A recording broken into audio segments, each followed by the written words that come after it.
Welcome back everyone to some more World of Tanks. In this replay we have Spartan Relic playing the tier 10 Japanese medium tank. It is the STB-1, and Spartan Relic actually has a very interesting equipment, no doubt, with an improved aiming device.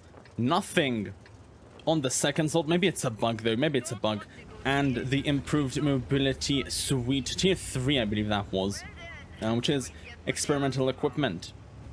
So, why am I featuring the STB-1? It's because this vehicle is actually top of the tree right now.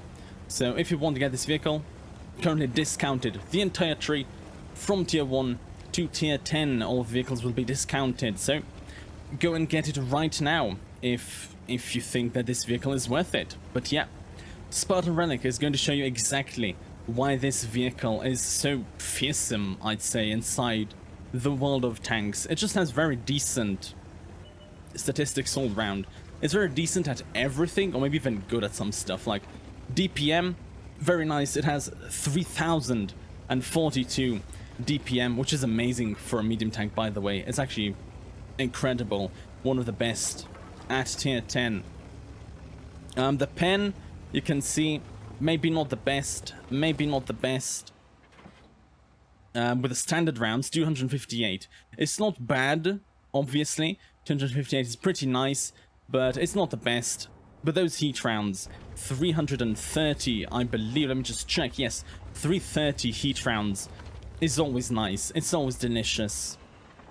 So, Spartan Relic, showing you that pneumatic suspension right at the start. What is pneumatic suspension? It means that once you've reached the maximum gun depression, which is 8 degrees on this vehicle, you can raise the back side of the vehicle to get 6 degrees extra of gun depression, meaning that you can actually reach 14 degrees of gun depression if you use the maximum of the pneumatic suspension. And now we can just see, oh my goodness, getting hit by the Minotaur is not something you want to see, but getting that extra 6 degrees of gun depression is exactly what Spartan Relic needed over here. Going after the Minotaur, going after the TL7, the T30. Unfortunately, that Minotaur is being cheeky, going forwards, but he is getting hit by Spartan Relic and his platoon mate TKD guy. T30 pushing forwards as well, easy through that hull armor, very weak hull armor on the T30, trying to go for the track damage, getting it, easy peasy. TKD guy finishing off the Minotauro towards the right over here, so really good play by TKD guy in the STB-1, both of them going with the STB-1s, of course, trying to go through that roof on the T30, unfortunately just bouncing off. The T30 actually has a really strong turret, but if you shoot from above, you will be able to go through. There we go. It's actually TKD guy finishing him off once again. But you can go through that T30's turret reliably if you shoot from the top. Now rushing that Leopard. You need a slightly high roll. Unfortunately, a low roll. It's the one-shot curse. Don't go for the... Oh my goodness. Spartan Relic actually losing 247 hit points to a ram here. I think that was a mistake. Like, the STB-1 will reload before the Leopard. They fired pretty much at the same time. So he could have just waited for the reload instead of losing that chunky amount of hit points. But now this is where you want to be with the STB-1, catching the TL7 in the backside, the T100 LT. Just use that amazing DPM. It's 3000 base DPM, 3042 base DPM. So with good crew skills, with gun rammers, he actually doesn't have a gun rammer, Spartan Relic, unless there's a bug and it's actually a gun rammer as the second equipment slot. But with all of the equipment that you can put on your vehicle, you can just get ridiculous amounts of DPM. But going back to the game, Spartan Relic now on 766 hit points remaining, trying to fire at the TL7 at long range. And yeah, you can see this vehicle is definitely not the most accurate of vehicles, with 0.42, that's actually 0.37.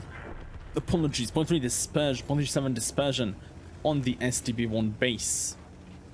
With improved aiming, it's going to go down, but still, as you can see, not enough for those long-range snipey attempts. 1185 shell velocity is nice. Now going after the T100 LT though, it seems like the North has fallen. It did indeed. Trying to use the auto-aim, and there we go, T100 LT getting smacked by the Manticore. Now the K91, which is the vehicle with the highest DPM of any medium at tier 10, just slightly above the STB-1. So this can actually become a very nice DPM fight. It can be interesting. But Spartan Relic is going away, just deciding to disengage. Don't want to go after this K91. Spartan Relic knows probably the K91 is a very dangerous vehicle. You don't want to fight it. You don't want to trade with a K91 out in the open. If you can shoot the K91, fall back, go forward, shoot it again.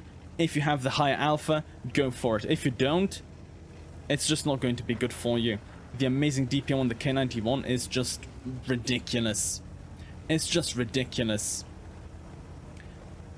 Whew, but yeah, Spartan Relic's team seems to be falling towards the north. All of the TDs trying to defend now. The artillery actually ran away. And the Manticore and T95 in the middle. What is Spartan Relic going to do? Trying to fall back, trying to support those low health tank destroyers towards the base. The CC is on 1000 hit points, but the FV is on 180. The FV gets shot down by the 277. The CC gets rushed. Can the CC survive? Spartan definitely needs the support here. Putting one at the back of the turret of the 277. That was actually pretty risky. 277 has a really strong turret, but it was enough. And now the Conqueror going behind the CC and trying to focus the STB-1, which is the right thing to do. It is the right thing to do. If you can get behind the CC, you can't actually turn the turret all the way around. So the Conqueror did make the right choice, but you need to pen if you want to do that. And there we go. Taking control of the northern area again. Just need a Jagdtiger, but unfortunately the Jagdtiger does go through Spartan Relic. Even though the turret on the STB-1 is really strong, if you can use the gun depression with the pneumatic suspension, you can actually get like 300 to 330 millimeters of effective armor. But Spartan Relic doesn't care about that. Going forwards, needs to shut down the Jagdtiger. The CC shuts down the Jagdtiger. The TL7 unfortunately shuts down the Manticore just before Spartan Relic finishes him off. And now it is a 5v3. A 5v2. The artillery is not going to survive for too long. There we go. Rhinoceros is still full health. My goodness. This is going to be a tough one. But we have Hipshot in the CC. And we have Spartan Relic in the STB-1 defending the base against the 3 enemy vehicles that will arrive soon enough. There we go. K91, Rhinoceros, TL7, trying to get that vehicle up, trying to use the pneumatic suspension, but that wasn't fast enough, unfortunately. Putting one into the side of the Rhinoceros.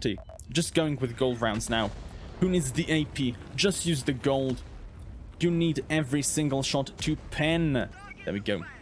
One to the TL7, now down to a 1 shot. Unfortunately, that Rhinoceros is just so healthy. So healthy. Getting the TL7, no, it's actually a low roll, leaving the TL7 on 2 hit points. But the CC Mark II, Hipshot finishes him off. Rhinoceros goes forwards, puts 1 into the CC, narrowly avoiding the artillery. My goodness, on 184 hit points, you don't want to get hit by the artillery. K91 gets shot down, but not before he actually finishes off the CC Mark II, leaving a Spartan Relic in a 1v4 momentarily there. But oh my goodness, Rhinoceros, he was trying to be aggressive. He tried to go forwards, tried to shut down the CC, and now you just got stuck. You need to avoid the artillery. That was close. And now it's just a farm. Just farm with the fire. The Rhinoceros actually uses a manual fire extinguisher to extinguish the fire. I don't know why. But anyway, Rhinoceros down. Up to 8,000 damage and 5 kills. Spartan Relic is just having an amazing game. Look at this. Look at this graveyard that Spartan Relic created with the help of Hipshot in the CC Mark II and the lovely Manticore. But now it is a 1v2. Spartan Relic versus 2 artillery on the enemy team. Maybe it's time to go for an HE round. Maybe 53 millimeters of penetration might not be enough to go through the 212A. But it's definitely enough to go through the M53, M55, trying to get that vehicle down in 1 shot. And as you can see, Spartan Relic does switch to the HE round. I think that is the correct choice. Because the M53, M55 is a very fast vehicle. If it gets hit once, it can just charge forwards, close the distance quickly, and maybe even shut down Spartan Relic. Hopefully not, though. Hopefully that is not going to be the case. Spartan Relic decides to go through the northern part towards the enemy base. That is actually an interesting choice, because if you go through the middle and the artillery is inside the bushes, they can see you first. If you go through the north, there's just this bush line that the enemy team and you actually, and Spartan Relic won't be able to see. So Spartan Relic is trusting their instincts. They trust that they will be able to fire first in that situation. There we go, closing the distance, trying to catch the enemy artillery. Where is the 212A? Where is the M53? M55? Down to 184 hit points. That is crazy. And now you see, you definitely do want those 250 hit points back that you lost on the Leopard. Maybe survive an artillery shell. Trying to go up here. Go up on the ridge. Show as little as you possibly can. But the 212A got spotted somewhere. Apparently the 212A is down inside the kind of river area over there. I guess maybe he got shot by something. Maybe a counter battery. As you can see, 212A is down to 250 hit points. And maybe just drove off the edge by accident. I don't know. I don't know. But you can't actually shoot over here, Spartan Relic. You will need to go forwards. You will need to be aggressive. M53 going forwards on 381 hit points. Luckily, the auto-aim works and the HE round connects and penetrates, shutting down that tier 9 American SPG. Whew. Okay, 1v1. Spartan Relic versus a 212A. This is kind of tricky though. How do you go after the 212A without falling off the cliff as well? As you can see, the CC writing, don't die to fall. That is true. It's actually very, very tricky. You need to find the correct area where you get enough gun depression, shoot the 212A, but you don't fall off the cliff. So what is Spartan Relic going to do? Trying to find the shot, slinking across. There we go. Use that pneumatic suspension, raise the backside of the vehicle to get the gun depression, and Spartan Relic shutting down the 212A, finishing off the game with 8,700 damage, 7 kills, and a very nice win. And yes, Spartan Relic, GG's. That's just how you need to play. Stay calm, collected. When you get rushed up towards the north, as you can see, so many vehicles got destroyed over there, thanks to Spartan Relic's really good map awareness, and the CC Mark II's lovely map awareness as well. But yeah, this was the STB-1, and Spartan Relic just played exactly like you need to play this STB-1. Use the gun depression, use the pneumatic suspension to actually get 14 degrees of gun depression, hide that weak hull, use the decent turret, like I said, 300 to 330 in most areas of effective armor. You do have a cupola, yes, that will be penetrated. You also do have this driver's hatch on the upper plate that can be penetrated as well by the more knowledgeable players. But you will bounce quite a lot of shells if you just use the gun depression and use the turret armor. And then DPM, second best out of any tier 10 medium. You have good enough penetration on the regular rounds. You have really nice premium rounds. Dispersion, 0.37 base is good enough. You can improve that, of course, if you like. Also, speed, pretty mobile, 50 kilometers an hour top speed. You do have very nice power to weight ratio of 25.61 horsepower per ton, which is actually really, really nice for medium.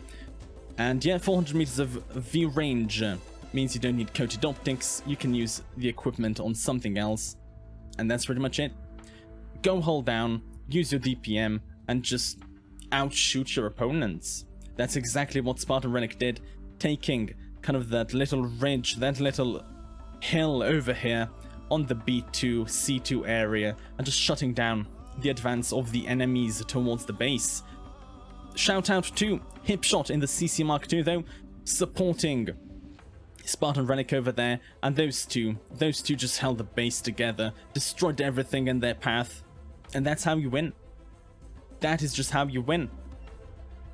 So yeah, if maybe you think this vehicle looks interesting, maybe you want to get this vehicle yourselves, now is the time to actually get it. Like I said at the start, top of the tree, you can actually get this vehicle for 30% off, which is a huge discount for a tier 10 vehicle. So go and do that now. Top of the tree, tier 1 to tier 10, every single one of the vehicles in the STB-1 line is going to be discounted. So yeah, go and buy it if you're interested in playing this very, very nice tier 10 Japanese medium tank. But this is it for the replay itself. It's time to go over to the post-game stats, so let's do it right now. There we go. Easy ace tanker for Spartan Relic for the 1526 base experience. A Pascucci's medal for destroying those 2 artillery at the end, the M5355 and the 212A. A Confederate medal as well. Confederate medal, that means that Spartan Relic damaged 6 vehicles that were destroyed by their allies. So combine that with 7 kills, that means that Spartan Relic damaged at least 13 of the enemy vehicles. At least, we'll see later if there's more. Also a high caliber, of course, for that 8,713 damage, and a Top Gun for getting 7 kills. Here we go. 1,526 base experience, 7 kills, 8,713, and hip shot with a 2,000 damage and 2 kills over here, just helping with the lovely Manticore as well. Those 3 kind of held the base together. They just didn't allow the enemy team to push forwards. So GG, Spartan Relic, hip shot, and mini VQ and the Manticore. Lovely, lovely job by all of them, just defending the base. Let's go to the detailed report. 30 shots fired, 28 of those hit, 25 penned, really good ratio, 8,700 damage, like we said, 4 hits received, 3 penned, 1 non-pen. That is actually, like, life-saving, considering that you were left on 180 hit points. As you can see, 280 damage blocked by the Conqueror. It was actually the Conqueror that shot him there.